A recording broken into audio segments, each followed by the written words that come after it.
స్వతంత్ర భారతదేశంలో జర్నలిస్టులకి స్వేచ్ఛాపరమైనటువంటి అంశాలు ఆ కథనాలను ప్రసారం చేయడానికి ఎంతో స్వేచ్ఛనిచ్చింది ఈ రాజ్యాంగం. అయితే ప్రజలకి ఇటు ప్రభుత్వానికి మధ్య వారధిగా పనిచేస్తున్నటువంటి జర్నలిస్టుల పైన ఒక కాకుల్లాగా ఒక పక్షుల్లాగా చూడడము ఈ ప్రజాప్రతినిధులు కావచ్చు, అధికారులు కావచ్చు చూస్తున్నటువంటి చులకన భావంగా ఇవాళ రాష్ట్ర వ్యాప్తంగా అర్థమవుతుంది. సో మీరు చూస్తున్నటువంటి చులకన భావాన్నే మేము చాలా నిష్టగా, చాలా నిజంగా పౌరుషంగా, ఒక లెక్కన చెప్పాలంటే చాలా పౌరుషంగానే తీసుకుంటున్నాం.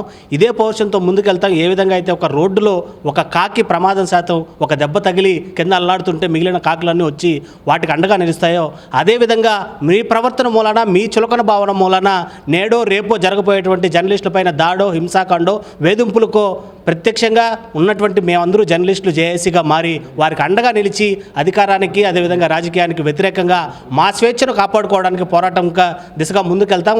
అందులో భాగంగా ఇవాళ నెల్లూరు జిల్లాలో జేఏసీగా ఏర్పడినందుకు చాలా శుభపరిణామంగా కూడా గుర్తిస్తూ